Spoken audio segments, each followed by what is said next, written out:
My name is Willy Bolander. I study influence, persuasion, and leadership in selling and sales management, and I teach people how to sell. In this podcast, we'll talk to some of the world's top sales leaders and see what we can learn from them. Welcome to the Sales Lab. I grew up in Alaska, didn't know where I wanted to go. Well, basically, I was supposed to go play hockey. I was done with hockey. So I went to the University of Hawaii. Thought no one's going to try to make me play hockey there. Indeed. I didn't know how no one in my family had been to college, so I didn't know how student loans worked, how college worked. I lived in a dumpy hotel. I had a great time, though. Went back to University of Alaska, Anchorage, came across ROTC there, really loved ROTC, and then ended up missing hockey. So went into finish school at Northern Arizona University in Flagstaff, then commissioned in the Air Force, was an Air Force officer for about 6 years, met my wife, a bunch of my best friends. And then the bureaucracy wore on me. Nuclear missiles, the military's a lot, nuclear missiles even more. And got out with selling real estate and didn't love it, missed teams, missed processes, then found Hajoca and was in the training program for 3 years and then took over Altex January 2020. Awesome. Yeah, and then been here since, and I'll be here until they kick me out. This content is brought to you by the TSL Showdown. That's the Technical, Industrial, and Engineering Student Sales Showdown, hosted right here at Texas A&M University. We have over 200 engineering students taking sales classes every semester and a growing minor program in technical sales. These students are smart enough for STEM and savvy enough for sales, and the TIES Showdown allows them to demonstrate their selling skills in a role-play competition where industry partners, like you, serve as judges and provide them coaching feedback. If you're hiring for technical, industrial, or engineering sales roles anytime in the next couple of years, this is an event you can't miss. You can learn more at tx.ag/ties. That's tx.ag/TIES. Hope you can join us. You know, my starting point was a little bit about you and a little bit about the company. So maybe we know a little bit about you now. Why don't you tell us a little bit about Hajoca, what the products are, what the customers look like, all of that. Sure. So Hajoca is a massive privately held company that you probably haven't heard of. Every time someone sees it, they go, Hajoca? But Hajoca, the business model is they take someone, put it in charge, and you run it like it's your own small business. So I run Altex Pipe and Supply here in Houston. And for us, I can hire, fire, strategize as long as I'm being moral, ethical, legal, and meeting the intentions of my boss, Marshall Majan, who's also an Aggie. We get to go to business how we want to. There's multiple other Hajoca locations in Houston. So if we want to work together, we can. If we want to compete, we can. We run it like it's our own small business. So Altex, we focus on pipe, valves, and fittings. So more commercial construction than most of Hajoca is a lot more plumbing. So we're PVF, they're plumbing. We do a lot more with the HVAC side of commercial buildings. And then in Hajoca, there's also a whole HVAC division. So Hajoca is massive, and in interviews very often, we've started telling people, don't come join it just because you love the people. The people here are fantastic. So my boss, Marshall Majan, I meet with him. I talk to him fairly often, but meet with him face-to-face every quarter. We're very often talking about my family, being a good husband, being a good man, being a good leader. We talk about the business also. He's a brilliant businessman, but the people in Hajoca, unlike anywhere else. And when I was interviewing, had a few opportunities to pursue, Hajoca was preaching everything that I agreed with, making decisions at the lowest common level, chance to really live into your dreams. So I was like, hey, let's go see if they're really going to practice what they preach. And they do. When I was a new PCM, I cut a PO for $1 million something. No one called, no one batted an eye. It was my business. So Hajoca is an amazing, amazing company to work for. I always thought I wanted to run a business. I didn't really know what I wanted to run. And so for me, this is as close as I could get, and I love it. My family was just out of town, and I was doing pricing at home. It's an awesome company to work for. Well, that's an interesting point. And, you know, college students in abundance, it seems sometimes, you know, I want to do my own thing. I want to be my own boss. So, well, that's like a tiny little ingredient in the recipe, you know. Okay, I want to be my own boss. Well, okay, but nobody cares what you want. So, like, what are the other ingredients here? And you know, what are you going to bring to the table? What do you know about that other people don't know about? What can you do that they can't do? These sorts of things. How are you going to differentiate? And you know, I would describe what you're saying as kind of like an agency sort of model, right? Okay, you're going to grow your own business, not dissimilar in some ways from somebody who opens up a State Farm office, right? They're not having to conceive of the idea of an insurance policy. That's all taken care of. But it's sort of their house, and they get to kind of run it in with some of their own, making their own calls.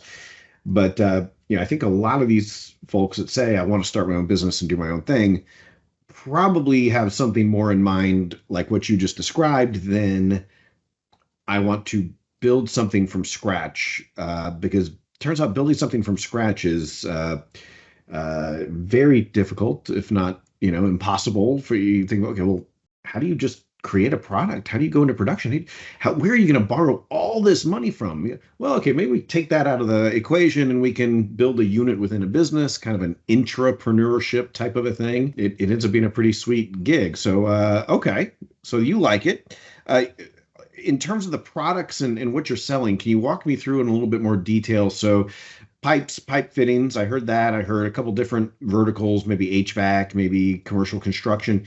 Like what is it? Is it pure distribution? We're just getting you the parts. Is there kind of consulting on top of that? What are the people actually buying from you? On a baseline, we're a wholesale distributor.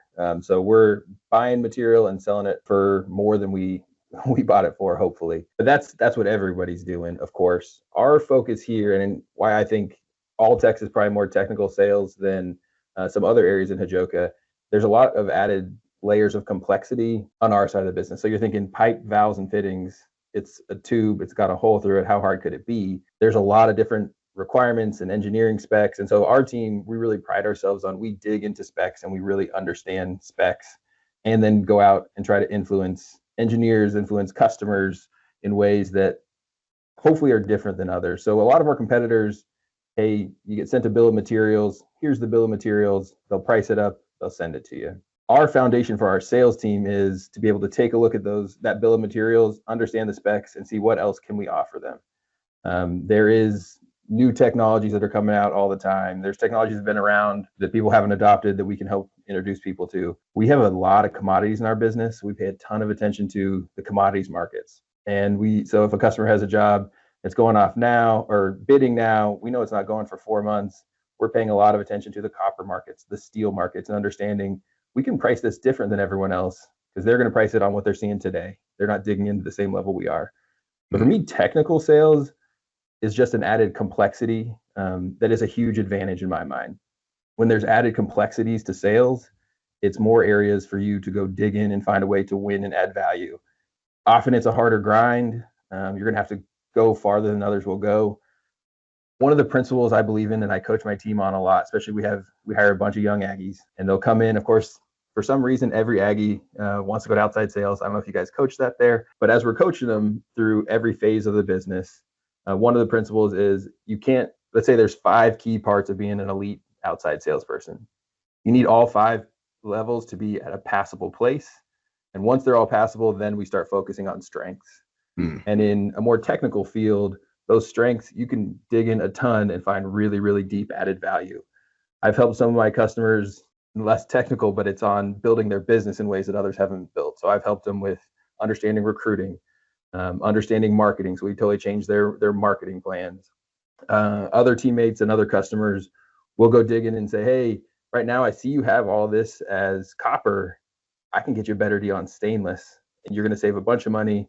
Or, hey, instead of installing this way, let's take a look at your labor work and let's do this press and save you guys a bunch of labor. Eliminate the variable of labor can go up and down. We'll put it in the price of your material and it's locked in. So our big focus when we go into sales is having a true total understanding of these customers in ways that some of these customers might not fully understand. And so that we can actually add value in these more exciting, more fun ways, and then help them really build into their dream. Our customers, a lot of blue collar, hardworking men and women that some of them are brilliantly smart. You're seeing them sit there on the counter doing engineering calculations in their head and think, holy moly, I would need 4 hours in an Excel document. So helping them with, hey, maybe they're great at the building of the product, building of the material, building of the building. Let me help you out with the business side. Or maybe it's vice versa. Hey, they're crushing this business side. Here's some other ways that we can help you in. We're doing this every day. We know the new technologies. We know we're paying attention to the commodities markets on a much deeper level. So for me, more technical sales, it could be, we just had a teammate, Justin, who he's an Aggie as well. I was asking him, I said, hey, talking to A&M about technical sales. And so he had an example of about 3 weeks ago, customer was trying to put basically a long run in and couldn't quite figure it out. So he had them switch from steel to HDPE. The IDs are a little bit different, but the coefficient of friction would actually make it work. So he went and worked with the engineers. They looked at it, signed it off, good to go. We win, customer wins. So the technical sales side, like you said, it can mean a lot of different things. For me, it's more of, are there more areas of complexity that we can go find a way to win, versus perhaps selling other things that you're kind of competing with everyone that has similar products. Yeah. So you're trying to move away from kind of the commodity distribution, make your money in volume. And I guess the more you know, what I'm hearing is the more you know, the more expertise you have, the better able you are to sort of identify these opportunities to maybe, do something that your competitors, if they're not operating at that same level of depth, maybe they're going to miss it. 100%. Yeah. And how those are the areas where, one, we can make more margin. Two, we can help these customers really build the business of their dreams. And we're talking to men and women that have started their own businesses. Those are some of my favorite people in the world, to have the guts to go start a business. But yeah, understand, and each of our sales teammates has different strengths. So once we get to an area where, hey, everything's passable, let's start really hammering these strengths. You get really excited about business, let's coach you up on business and help you understand ways that the great businesses are running in our industry. How do you get your customers to do those things? Other teammates, they get very excited about different valves, different technologies. One of our teammates, I swear, on lunch watches videos on valves. Not me, but he loves it.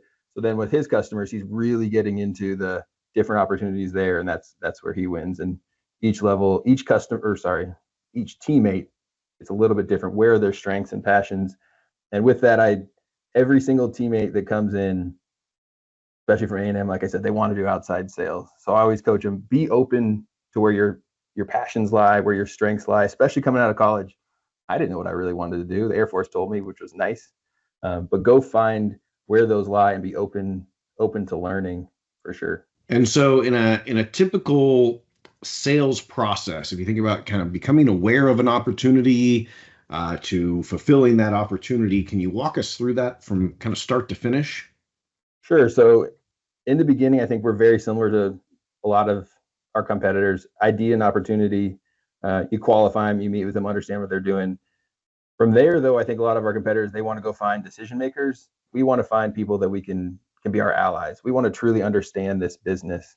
So instead of sprinting up to owners, purchasers, truly understand, what is this business doing? How does this business win? How do they want to win?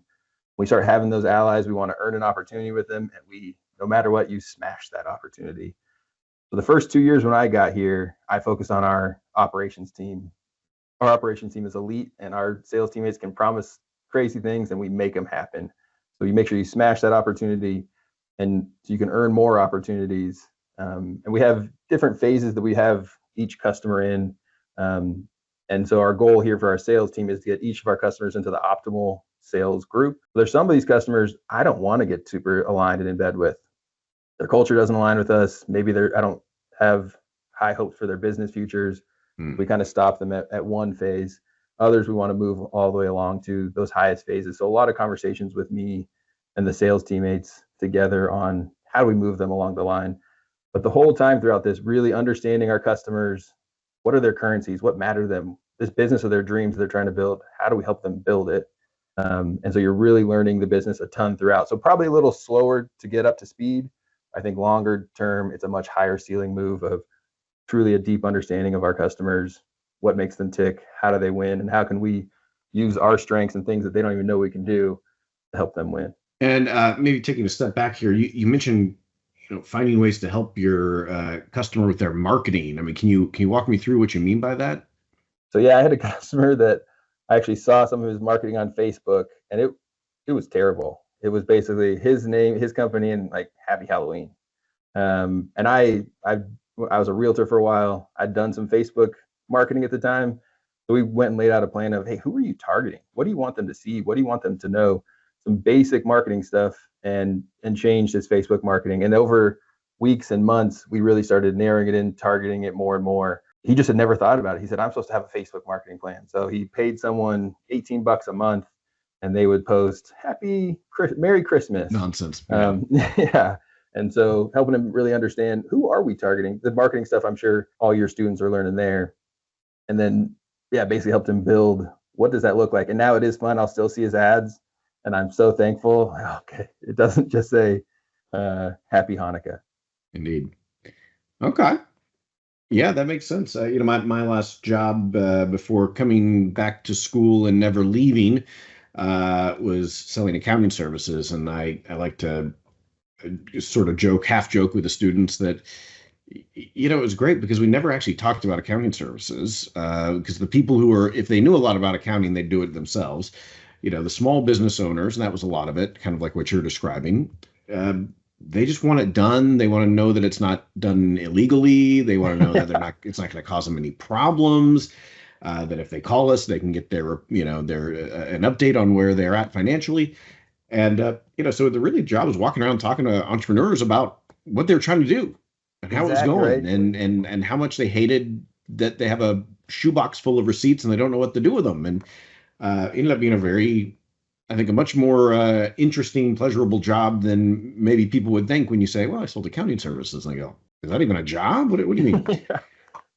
So I hear you. There's something very rewarding about those types of interactions and hearing people who are bold enough to really risk their time and sometimes their money and sometimes all of their money and, to make something that they think is going to meet a need. So I agree. It's a very exciting way to spend your time, I would say. Yeah, and I love the flexibility that we have at Hajoca. We can really go mold what we do around what our customer does. A lot of our big competitors, right? You need to fit in this box. I need to order this way, deliver it this way, pay this way. We can really flex. And yeah, like if you go to you're selling accounting services. Hey, let me help you out with how to do accounting. They're like, we're good, man. We're good. We're good at that. Thank you.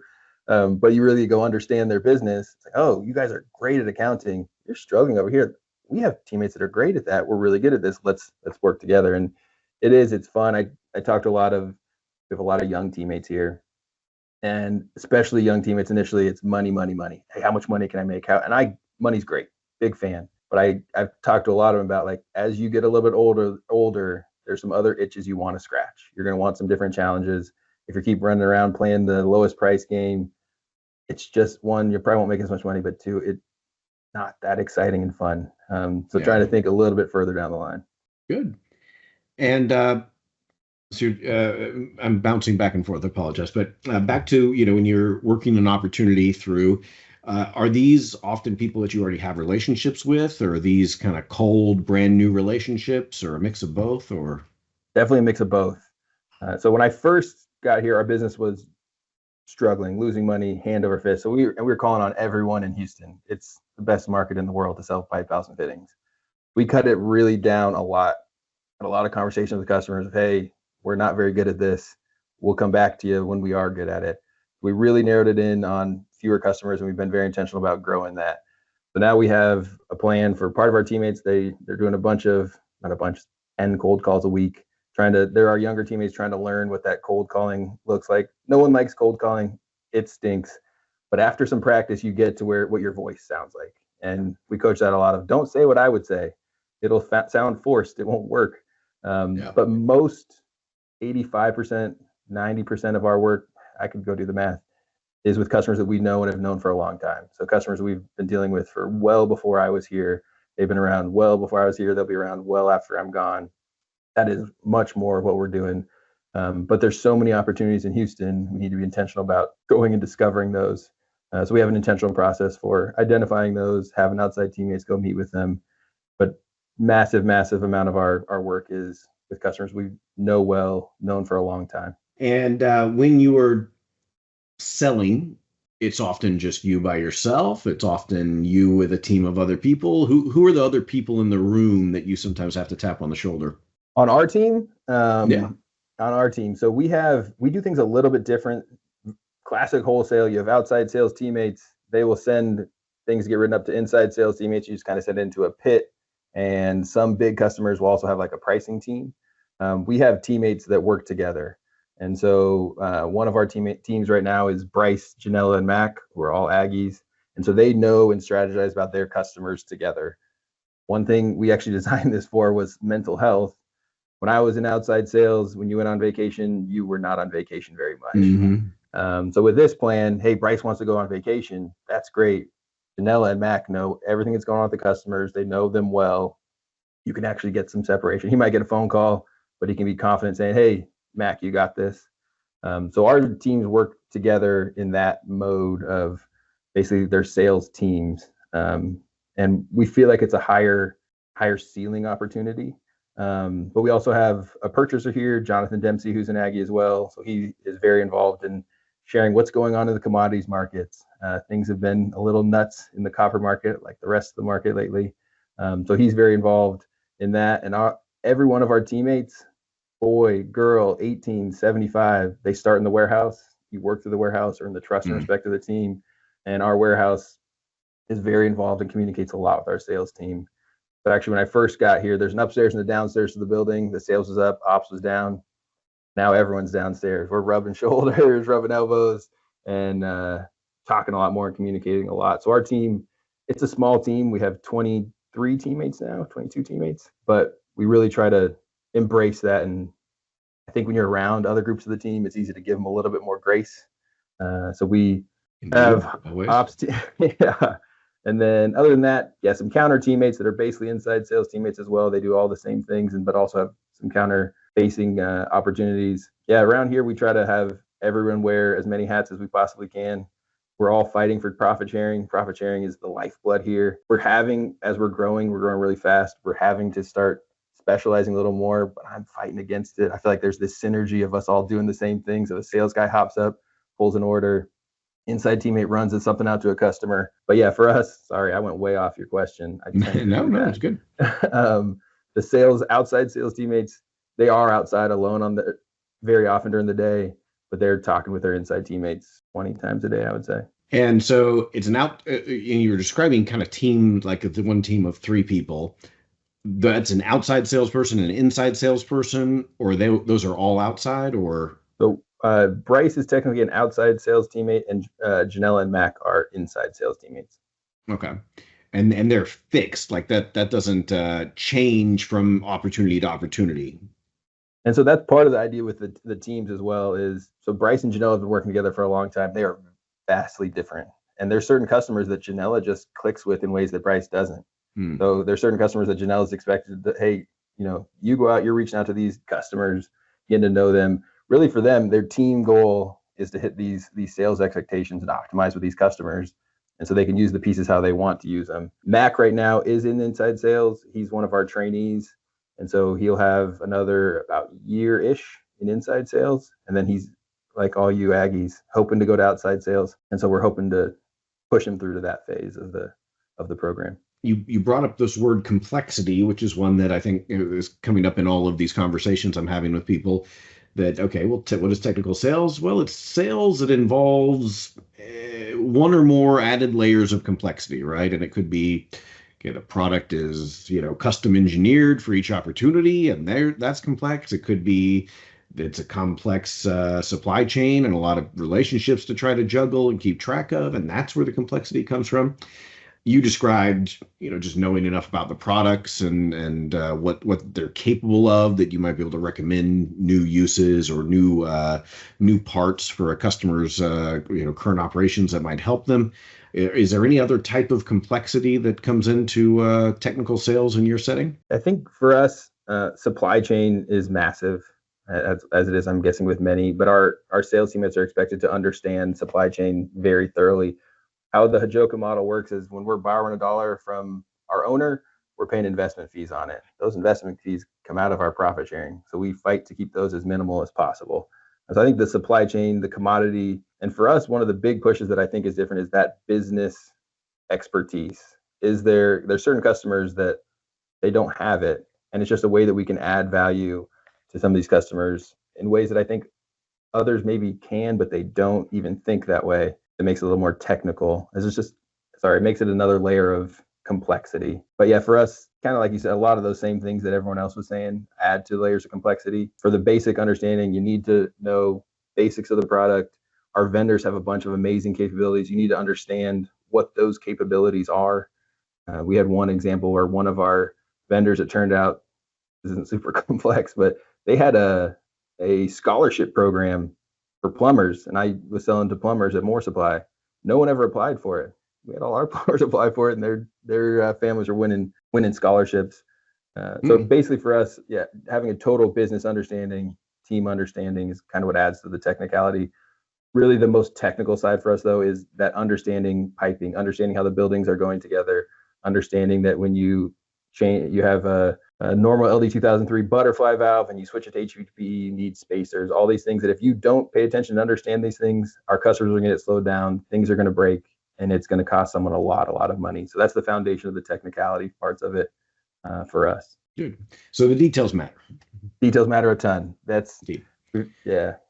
And so if someone is thinking about going into technical sales and they're not sure if they've got the right ingredients, if they bring the right things to the table, what would you say the knowledge, skills, and abilities that are key to success in technical sales in your arena? What would those be? For us, we have Hajoca core values. Our PC 685 core values are grind, great heart, smart, positivity, respect, and integrity. We can teach you a lot of these things, but as a person, you need to have a grind, great heart, be caring, those kind of things as a foundation. Also for us, being an elite problem solver. And I know this isn't the skills they're asking for now, but this is what we're looking for, is people that are, when a customer is running into an issue, we can do what everyone else is doing, or we can be an elite problem solver and figure these things out. Understanding of how plans or specs work, we can teach you. When teammates come in with that understanding, it is very helpful. I have notes over here. I think if you're going into technical sales, and this is an engineering school, I imagine a lot of these students are going in saying, hey, I'm going to be an engineer. But going into sales, that's business people go into sales, right? They have easy majors. They don't have to study like we have to study. Those skills that you're building of the grind, problem solving, working in teams will translate fantastically. In addition, they might not realize this, but they are bilingual. They can translate English to engineerish, which is a totally separate language. Yeah. But it is vital. It is vital. When we call on engineers, totally different call, totally different plan of attack, but that is a vital skill. But what they're doing, they're working a little harder in those engineering schools, solving problems, even some of the ways they're solving. I'm sure they're using a lot of Excel, Power BI, those things. We're using that every day. And it is so helpful when teammates come in and they don't say, oh, I'm really good at Excel. I can do VLOOKUP. Okay. You're passable in Excel. But I think if they're going into technical sales, the smarts that have made you successful in an engineering opportunity, those are edges that you can take to take your sales, take your team, take your customers to another level in ways that you might be able to do in an engineering opportunity, but might not. Absolutely. Just out of curiosity, how do you tell if somebody is an elite problem solver? I mean, before you hire them, what types of indicators are you looking for that would give you the hint that maybe this is the right person? It is hard. Even the things I said, right? Grind, great heart, positivity. You can fake a lot of that in interviews. Oh, yeah. We do have a long interview process. I talk to a lot of people. If I hire one salesperson, I probably have talked to 100-ish people. So some of it is just practice, trial and error. I go through phases where I'm really good, and I go through phases where I'm not so good. Usually for me, I try to dig in on past experiences and understanding, what problems have you solved? And very often when people come to interview, they have the first answer. They know I'm going to ask about solving a hard problem.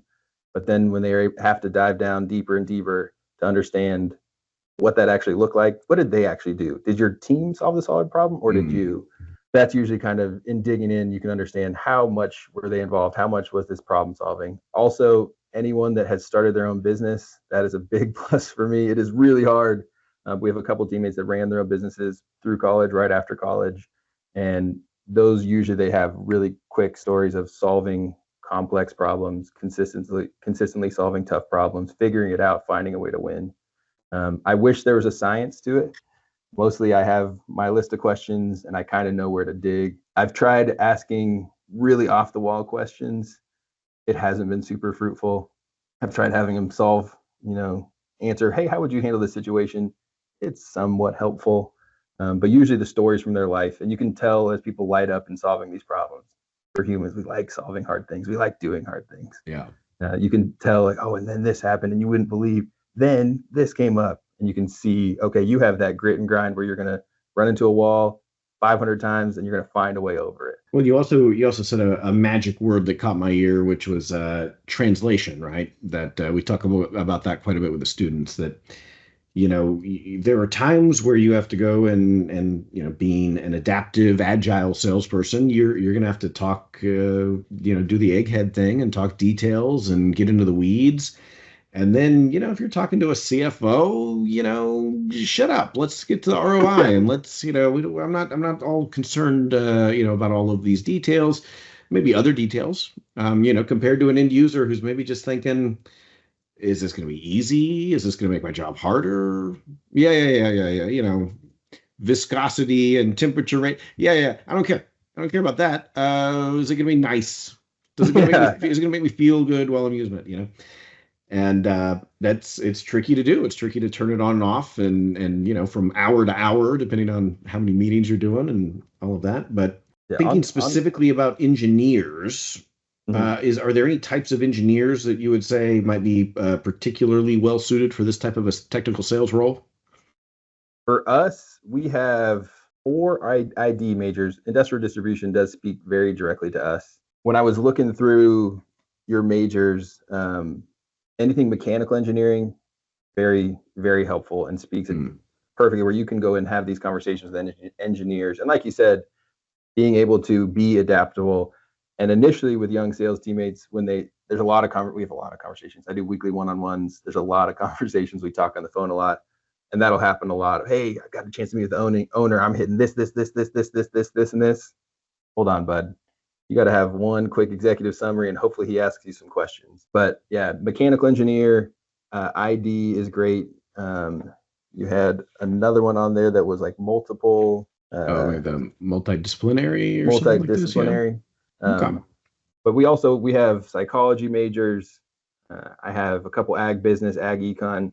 I'm actually a pretty big fan of the ag school. When I say, hey, I need you here at 4:30, they don't bat an eye. But mostly nice. ID is a big one. Mechanical engineering, those would be the two for our industry. But like I said before, we're looking, if you have grind, great hearts, positivity, you're smart, and you're a problem solver, we can teach you what you need to know. And it's more of can you have those things inside you? Can you fight and help us get more profit sharing and impact our customers more? Why should someone go into technical sales? Maybe we've already touched on that. Maybe there's no way to answer that without being repetitive now that I've spit it out of my mouth. But no, I think there's a bunch of reasons to go into technical sales. One, in sales roles, there's a lot of money. And initially coming out of college, that will matter. It will always matter some, but I think initially that could get you excited. We have teammates that make a ton of money across the country, across North America in sales.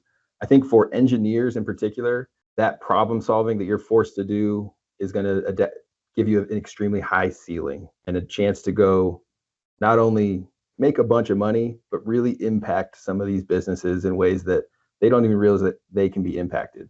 They might have been doing welding the same way that their grandpa did, their dad did, that they're doing, and you're able to show them a new way to do some things after you've earned their trust and respect, earned them as allies, and earned the opportunity to give them that feedback.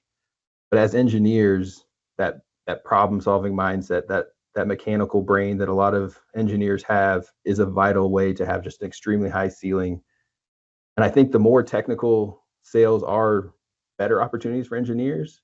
Because like I said, if you have everything on an even playing field and you focus on some of these strengths, you can dig in extremely, extremely deep and become the guy, the gal who everyone goes to when they have their projects because they know, hey, they're going to own this in a way that other people won't. I'll pay for it. There's multiple examples of Hajoca of those kind of teammates where customers openly say, hey, charge me 5% more as long as so-and-so is running that project. Well, and if it's not clear to a student listening to this, the value proposition is I can borrow a little bit of your brain and then I don't have to go hire somebody and pay them a full-time salary and train them and then wonder if they're going to have this competency to begin with. Okay, that sounds challenging and laborsome, and maybe I'll just work with Matt, who's helped solve problems like this before. And if it costs a few percentage points more or whatever, then hey, it's still way cheaper than a full-time employee that I don't know about. So 100%. And even going and digging into some of these customers' processes, you see what they're doing. We already do all this for you. Let me take this off your plate. We'll just submit it right to you, and then look what you can have these teammates focus on. There's a million opportunities out there. I think when I was coming out of the Air Force into the business world, I thought all these businesses are running precision. They're elite processes. It is not the case. no. Even some of these massive businesses, you start digging in on them, and it's, oh wow, like they just are starting to use Excel. That's interesting. There are. It's not challenging. It's not impossible to find cases of in spite of rather than because of. Well, they're At some point, successful someone has to because win. of. No. They're successful in spite of the fact that they have no idea what they're doing. Yeah. Yes, absolutely. Well, and that's in even in the distribution space. I mean, you run into companies that are designing robots and automation systems to do all of this stuff, and then you run into some that are not sure if it's time to get a CRM. You're going, well, yeah, it's probably time. Yeah, I mean, your competitors are now 20 years ahead of you, but it might not be too late, 30, I don't know. Yeah. Welcome to 1998. Indeed, yeah. And yeah, you're right. It's not the time for that. It's a time for the thing that's, 3 or 4 steps beyond that. But let's do what we can. A couple more personal questions, maybe, not necessarily specific about, the context that you're working in and what is technical sales, but is there anything that you think people get wrong or misunderstand about sales? Gosh, there's a lot. Where are my notes on that? I won't say all of them. Let's see. I think when some things that people get wrong in sales, one, young sales teammates, like I said, hey, it's got to be outside sales. It's got to be outside sales. Go find your fit. Go find your strengths, your passions. Riley on our team, he's an Aggie as well. And on his first day coming to work here, he told his buddy, hey, if I'm in inside sales, if they put me in inside sales, I'm going to quit. He's one of the best inside sales teammates in the country, making a ton of money, loving his life. So I'd say for young students that in sales, I think a lot of sales teammates, they want 75 customers. I want 100. Give me a little piece of all of them. And you are on the path to mediocrity for the rest of your life. Focus in on key customers where you align, you can really add some value. And that's the way to make way more money, way more impact, live a better life. I think a lot of salespeople also avoid hard conversations. So you feel that hard conversation coming, and some people want to avoid the heck out of it. I tell my teammates not all the time, I coach them on it. Never go create an opportunity for a hard conversation. That's a bad recipe. But if a hard conversation opportunity arises, don't miss it. Most of the hard conversations I had in my sales time in my career have led to me and customers getting way tighter than ever before and opportunities growing in ways that they would not have without it. I think a lot of people avoid the hard conversations. I'll skip the rest. The last one is, I think a lot of salespeople have a very short time horizon. They really want to win this month, this quarter, this year, maybe. That's a long sales horizon for some sales teammates. Learning to broaden that horizon a little bit. What does it look like here in a couple years? I need you to hammer away today, but be able to peek up every once in a while and see what is a little bit farther down the line. And we see some of our competition do this, of course, some of our sales teammates, but pay attention to the long term as well. Yeah. I will get off my soapbox. I could go for days. No, it's good. These are good. And if I could coax you into telling us a little bit about maybe your best day in selling and your worst day in selling, I like comedy. I like hearing the horror stories. If you have anything you're willing to share. Sure, I have a lot of bad ones. There's 2 customers that popped to mind right when you said first, the worst day, and it was my first week or 2 in outside sales. And these were 2 customers. They were my biggest opportunity customers. My boss told me to go after. We'd never done anything with either one. This one customer, really, really big residential new construction customer in Houston. Go in, was meeting as many people as I could, brought Chick-fil-A. Happy you not let me in the door. I got Chick-fil-A. But there's one guy there that everyone said, hey, We'll call him Jimmy. Jimmy's the decision maker. I went into Jimmy's office. It's a small office. Literally will not turn around and acknowledge that I exist. Hey, Jimmy, how's it going? Matt Dyal, great to meet you. Won't acknowledge I exist. The next time I come in, it's basically like, hey, Matt, it was weeks of this. Literally, like, I'm not even a human being. One of his teammates came in and was just going like, ooh, yeah, good luck, bud. Then same day after that first call, seeing Jimmy, I went to go see the other really big opportunity. They literally shared a fence with our biggest competitor. Fence, my new customer. So yeah, it was like, hey, I'm brand new to outside sales, and I was just getting punched in the face left and right. So yeah, there's a lot of getting punched in the face, a lot of being real confident. When I talk about trying to get customers at the highest level, I would spend way too much time. Hey, I'm going to change these customers' businesses. I hadn't earned their trust and respect yet. Hey, look at this business plan I put 8 hours into. All right, what's your name, Matt? Yeah, why'd you do this now? Yeah. Yeah, exactly. Thanks, but you have no clue what's going on here, pal. Yeah, there's a million of them for sure. You know, on the last day of the sales engineering class, I tell them, you know, this is my last opportunity to have you here as a captive audience, and I have to impart a few pieces of wisdom that are I think they're personally important to me, and maybe they'll be important to you. And one of the things I tell them is like being that feeling that you have when you're incredibly confident because you know you're right is the exact same feeling that you have when you're incredibly confident but you're wrong. Yeah. And it's really tough to wrap your brain around, like, no, like I just, you know, I know that this is right, and I know this is what would it feel like if you were wrong? I like that. Yeah, It feels kind of the same, about the same. Sometimes you need these people, and in sales you always have these customers who are typically willing to do it, you know, to kind of push back and go, Yeah. I think that through a little bit better. You know, why don't you go back to the drawing board on that one? So It is one thing I do love about our industry. It's a bunch of, like I said, blue collar men and women. There's a lot of straight talk, and they will tell you, and they won't mince words. Yep. Sometimes there's some spicy language. I've had a customer scream at me, yell at me. They were just mad. I can't even remember what they're mad about. 4 hours later, they called. Hey, also, we're doing this barbecue this weekend. Are you guys coming over?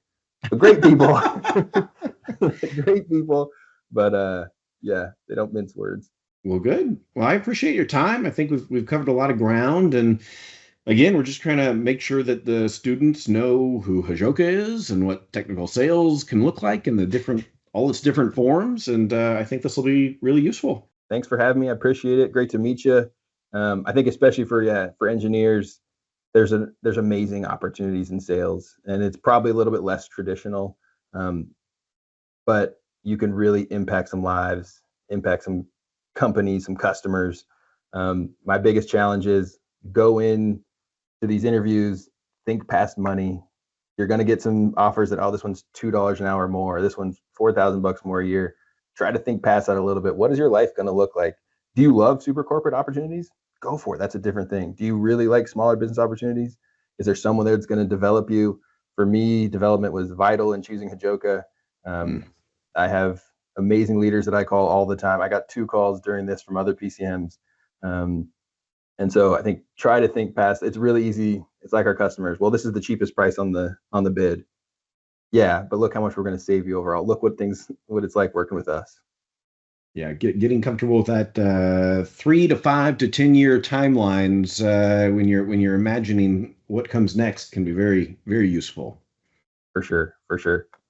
7 Habits of Highly Effective People, right? Think with the end in mind. Oh man, it's you know, I have a real love-hate relationship with those books because as a professor, I want to only find things that are very smart and novel and new, and sometimes in these books I read something that just seems like, well, everybody says that, and then, well, no, but there's reasons you need to hear some of these things multiple times or constantly because they're self-evident, and everybody knows that, except 15 minutes into the day when they've forgotten it, and they're behaving as if they've never heard it. So 100%. yeah, those are quite important.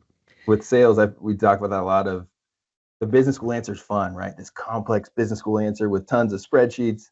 A lot of it, relationship is king. You got to have the best relationship. And yeah, it's not the business school answer, but it's there for a reason. It's so true. As I get older, I feel like cliches mean more and more to me. Like, oh, that's what it actually means. I get it. Yeah. That's it for this interview. I hope you got something valuable out of it. Of course, if you did, be sure to subscribe and rate this podcast on whatever app you use to listen. Also, share this with your colleagues and friends, and let's continue to have a deeper discussion on all things related to selling and sales leadership. See you next time in the Sales Lab.